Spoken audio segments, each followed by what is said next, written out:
Hey guys, what's going on? Adam here with Indie Farm Life. It's been a minute, but I have a spring 2021 pond update for you. Well, it's still here, and it's a whole lot more full than it was last fall. If you look back to the last video I posted when I was staining that dock, I would say the water level came up easily 3 feet, maybe a little bit more. It still has good color, well, because I threw the last of the dye I had in it about a month ago. I'll take a walk out to the dock here in a second, but I want you guys to take note of how many tadpoles we have out here. You see them there. We need to get fish in this thing ASAP, but I was kind of holding off on stocking it until I could put some habitat down there for the fish, and then also to have power to my barn so I can run a air pump to turn the water, because they all go scurrying away. But anyway, I want to be able to turn the water, so it's kind of a domino effect. I need to have air and habitat and all that before I can really stock this thing. But yeah, the bass will have some good eating on these tadpoles.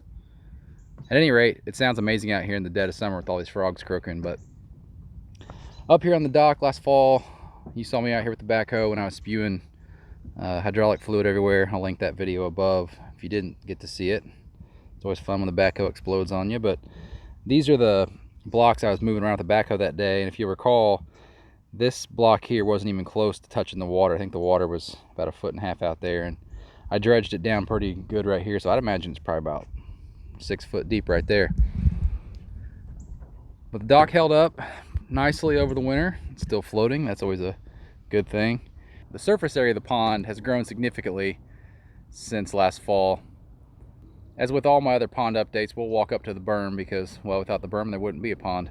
But focusing back on the water level, again, there's the overflow. We have quite a bit more water to take on before we're pushing it through that overflow. But if you just follow that water line around, it's going to increase the square footage of this thing quite a bit. It's late May here, and this weekend's gearing up to be about 90 degrees. So let's warm this pond up so we can start swimming in it. Because I guarantee you it's still very chilly right now. Looking forward to those summer days though, floating out in the middle. If you recall, this was the area where, oh look, more tadpoles. But this is the area where I made that cut to drain off the, call it pond into a pond or whatnot. It did a nice job early this spring of channeling water. But long term, we're gonna need to put a pipe in here, bury that up. As you can already see though, we're gonna have water kind of chasing its way up this thing because it sits lower than the overflow. Unfortunately, I didn't think that was the case, but as time progresses, I think that seems to be what we're dealing with. So still relative low spot back here, holding some water, but again, it's not like it was. If you didn't ever see that video, guys, go back and check it out, because all of this out here was under about 1.5 feet of water. It's pretty wild. All right, enough yapping. Let's go to the berm. I'd been meaning to make this video for some time now and just never got around to it. And then a week or so ago, I had someone comment and said, so where's the spring 21 update on the pond? Took me to task. I'll show you guys what the berm looks like after about 6 months of rain and no box blading. Water just cuts its own little channels wherever it wants. It's a powerful force. All in all though, it's still passable, at least on a tractor and golf cart. Be a little bit iffy bringing a pickup up here right now. You can probably see the pond when these trees get foliage. So here you are on top of the berm. Cannot see the pond, but for a little bit of blue poking through there. Nice breeze up here though. It's always funny, people come out and see the pond and they're, oh, that's really cool, you know, 25 feet deep, that's crazy. I always tell them, you know, there's a YouTube page, go check out the videos.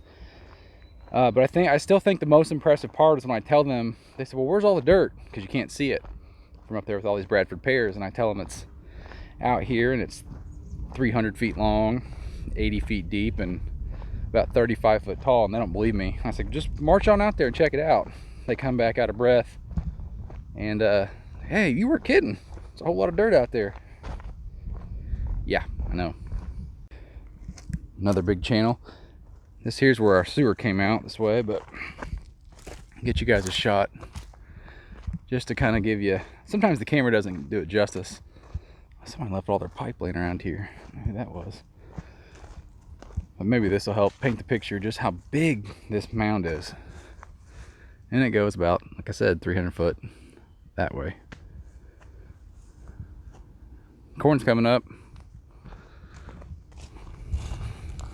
I'm gonna take you guys back here and kind of show you the back of this acreage. Hasn't really been touched all that much. I need to limb up the trees and mow it down more, but you can see up that way is the pond. Well, there's the dock, but out here it's still pretty rough. Need to come out here with a chainsaw and limb up all these Bradford pears and thin them out like they, I guess some kind of critter.